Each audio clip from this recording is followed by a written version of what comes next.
أعوذ بالله من الشيطان الرجيم بسم الله الرحمن الرحيم الحمد لله الصلاة والسلام على رسول الله ثم أما بعد السلام علیکم و رحمت الله و برکاته. برادران و عاشقان و خواهشمندان زبان عربی، الحمدلله که ما و شما از کتاب سرف، کتاب بدان 9 درس گرفتیم و امروز درس 10 را با فضل و کرم الله تبارک و تعالی به سمع شما برادران و دوستان خواهیم رسانید.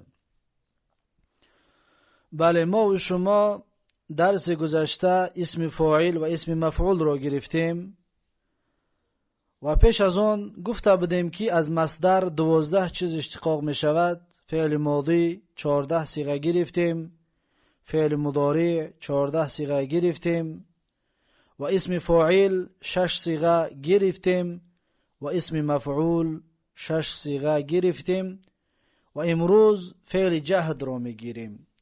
چطوره که فعل ماضی و فعل مضارع تقسیم شده بود به معلوم و مجهول، همچنین فعل جهد هم تقسیم می شود به معلوم و مجهول. ببینید که صاحب کتاب بدان میگوید معلوم فعل جهد را نیز 14 مثال است. 6 غایب را بود و 6 مخاطب را بود و 2 حکایت نفس را بود. با مثل همون گذشته ها بیان کرد که معلوم فعل جهد با مجهولش می شود. گفته معلوم همون است که فاعلش معلوم باشد. پس معلومش میگه به 14 صیغه تقسیم می شود. 6 تاش غایب است و 6 تاش مخاطب و 2 تاش حکایت نفس را بود. آن 6 که غایب را بود 3 مذکر را بود و 3 مؤنث را بود. آن 6 تا غایب است، 3 تاش مذکر است و 3 تاش مؤنث، مفرد و مثنی و جمع. آن 3 که مذکر را بود، 3 تا که میگه برای مذکر هست لم یضرب. پس معلوم شد که فعل جهد فعل مضارعی که در اولش لم باشد. ما و شما در سوی گذشته گفتیم یضربو، بو آخرش را ضمه میکردیم. اکنون لم که در آمد آخری یضربو یضرب میشود، ساکن میشود. لم از جوازم است.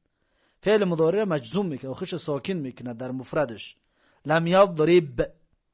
نزد و مرد در زمان گذشته صیغه واحد مذکر غایبی معلوم فعل جهد. این معلوم فعل چی است؟ جهد است. ببینید که یضرب اصلا فعل مضارع است، زمان آینده، لیکن لم در آمد فعل مضارع را به معنای فعل ماضی قرار داد که میگیم که لم یضرب نزد لم یضرب نزد و مرد در زمان گذشته. به زمان گذشته میگیم، اصلا فعل مضارع زمان آینده است، لیکن در اول فعل مضارع لم که در آمد جهد است. ما شما گفتیم که جهد این کار فعل ماضی را میگویند.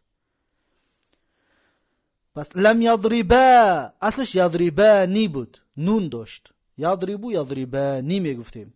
نون را وقتی لم که در آمد نون حذف میشود، نون از بین میرود، پس میشود لم یضربا. نزدن ایشان 2 مرد در زمان گذشته.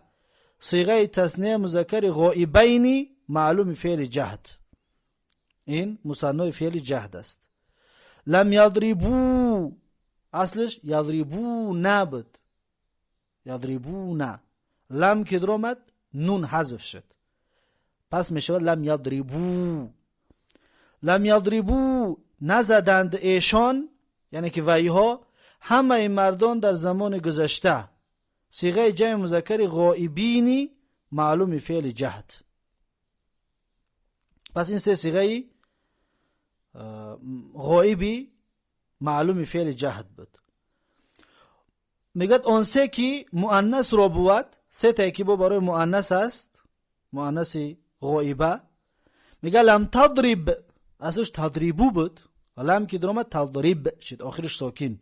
لم تضرب نزد و زن در زمان گذشته. صیغه واحده مؤنث غائبه معلوم فعل جهد. لم تضربا نزدند ایشان 2 زن، یعنی که نزدن وای ها دو زن در زمان گذشته صیغه تثنیه مؤنثی غائبتین معلوم فعل جهد.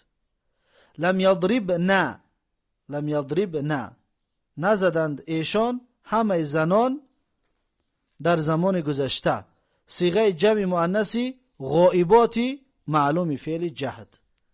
پس این 6 صیغه صیغه غائب بود. پس چی چیزها حذف شد؟ در یادتون خوب بگیرید. مثلا لم یضربو بود، یضربو بود، لم یضرب، لم یضربا، یضربانی بود، لم که در اومد یضربا. یضربو نبود، لم یضربو. لم تضربو بود، تضربو بود اصلش، لم که در اومد میشه لم تضرب. تضربانی بود، لم که در اومد لم تضربا میشود. یضربن، لم که در اومد هیچ تغییرش نمیداد، لم یضربن. این به حال خودش می ایستد. این را خوب در یادتون داشته باشید. آن 6 که اکنون 6 تا غایب بود، 6 تا مخاطب ده میگذرد. آن 6 که مخاطب رو بود 3 مذکر رو بود و 3 مؤنث رو بود. آن 3 که مذکر رو بود لم تضرب آخرش ساکن، نزدی تو مرد در زمان گذشته صیغه واحد مذکر مخاطب معلوم فعل جهد. لم تضربا نون حذف می شود، تضربانی بود. لم تضربا نزدید شما دو مرد در زمان گذشته صیغه تثنیه مذکر مخاطبینی معلوم فعل جهد. لم تضربو اصلش تضربو نبود.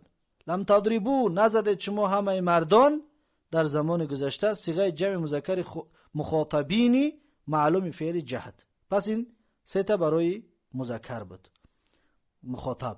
آن 3 که مؤنث رو بود لم تضربی نزدی تو زن در زمان گذشته صیغه واحده مؤنث مخاطبه معلوم فعل جهد.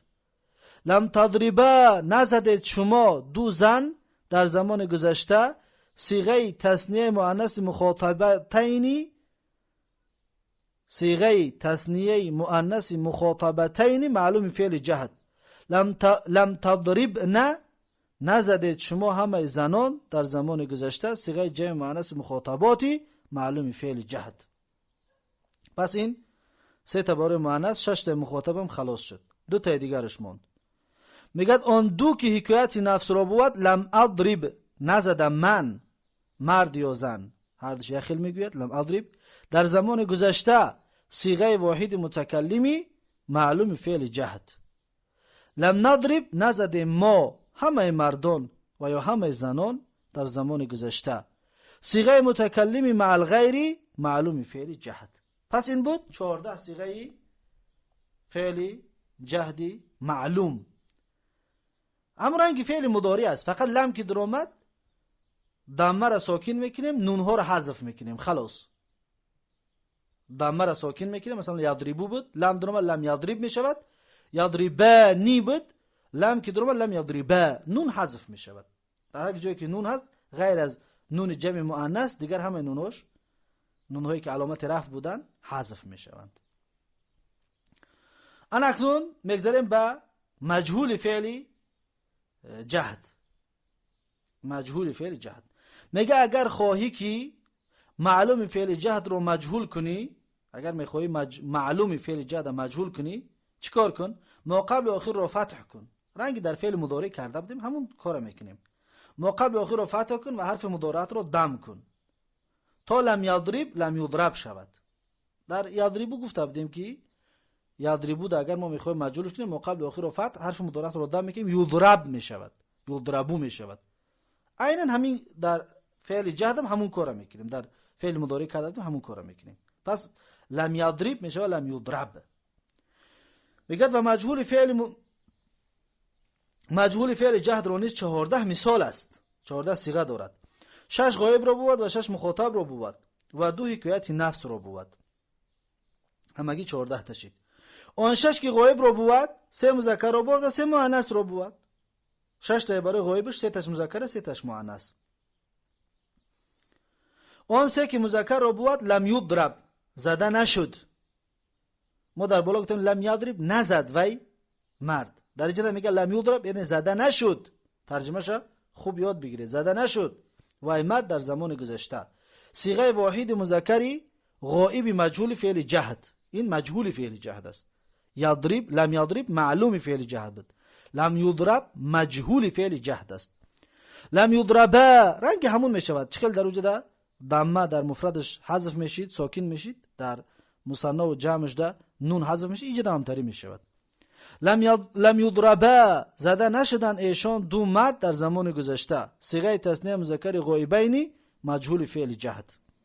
لم یضربو نون حذف شدگی است. لم یضربونا اصلش یضربونا بود، لم که درآمد لم یضربو شد. از لم یضربو زده نشدند ایشان همه مردان در زمان گذشته. ایشان یعنی ویها، همه مردان در زمان گذشته.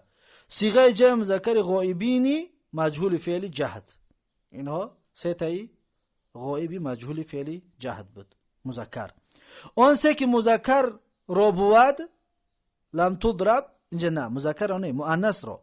اون سه که مؤنث را در جای مذکر هر کسی کتاب رو نگاه دارد مؤنثش کند، زیرا که اول سه تا مذکر را گفتیم که مؤنث هم میگیم. میگه اون سه که مؤنث را بود لم تضرب زده نشد و زن در زمان گذشته. صیغه واحده مؤنث غایبه مجهول فعل جهد. لم تضربا زده نشدن ایشان دو زن در زمان گذشته. صیغه تثنیه مؤنث غایبتین مجهول فعل جهد.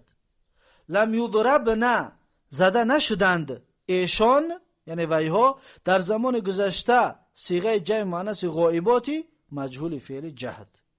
پس تا اینجا 6 صیغه‌اش رو از غایب گرفتیم. مجهول فعل جهد رو 6 صیغه غایبش رو گرفتیم. 3 تاش مذکر، 3 تاش مؤنث. میگه اون 6 که مخاطب رو بود، با 6 تاش که برای مخاطب است، 3 مذکر رو بود و 3 مؤنث رو بود. 3 تاش برای مذکر است، 3 تاش برای مؤنث. اون 3 که مذکر رو بود لم تضرب زده نشد، زده نشدی. لم تضرب زده نشدی تو مرد در زمان گذشته. صیغه واحد مذکر مخاطبی مجهول فعل جهد. لم تضربا زده نشدید شما دو مرد در زمان گذشته.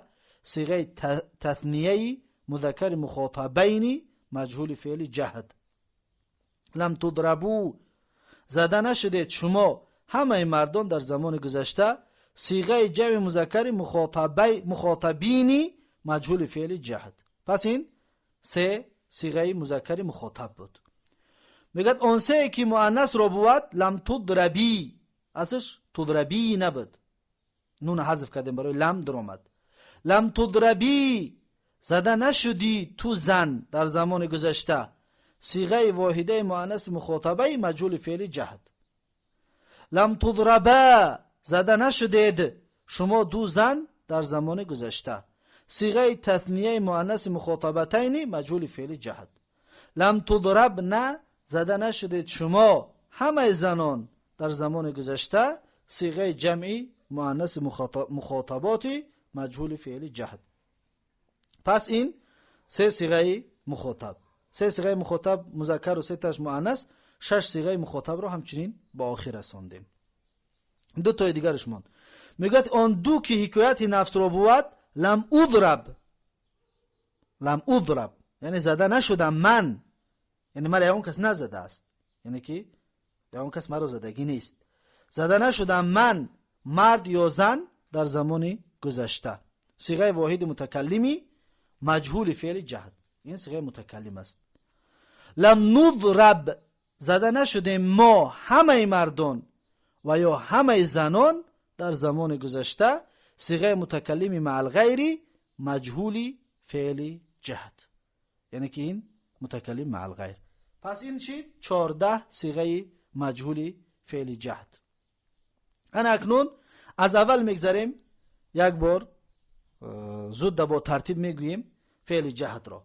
فعل جهد معلوم 14 صیغه دارد. گفتیم لم یضرب، لم یضربا، لم یضربو، لم تضرب، لم تضربا، لم یضربنا، لم تضرب، لم تضربا، لم تضربو، لم تضربی، لم تضربا، لم تضربنا، لم اضرب، لم نضرب. پس این 14 صیغه معلومی فعل جهد. اکنون میگذاریم در مجهولش. 14 صیغه مجهول فعل جهد می شود لم یضرب لم يضربا لم يضربوا، لم تضرب لم تضربا لم يضربن، لم تضرب لم تضربا لم تضربوا، لم تضربي لم تضربا لم تضربن، لم اضرب لم نضرب. پس این 14 صیغه مجهول. پس شما 14 صیغه معلوم و مجهول رو جدا کنید. مخاطبش کدام است، متکلمش کدام است، غایبش کدام است، مفرد و مثنی و جمعش یک تا جدا کنید، در دفتر شروع کرده بنویسید و تکرار کنید. همین را با مرارن و تکرارن چندین بارها تکرار کنید تا اینکه زبانتون عادت بکند به این کلمات. پس این بود معلوم فعل جهت و در اینجا درس دهم رو به پایان میرسانیم.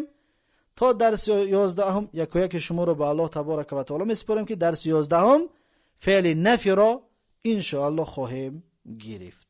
بارک الله فیکم و جزاکم الله خیرا و السلام علیکم و رحمت الله و برکاته.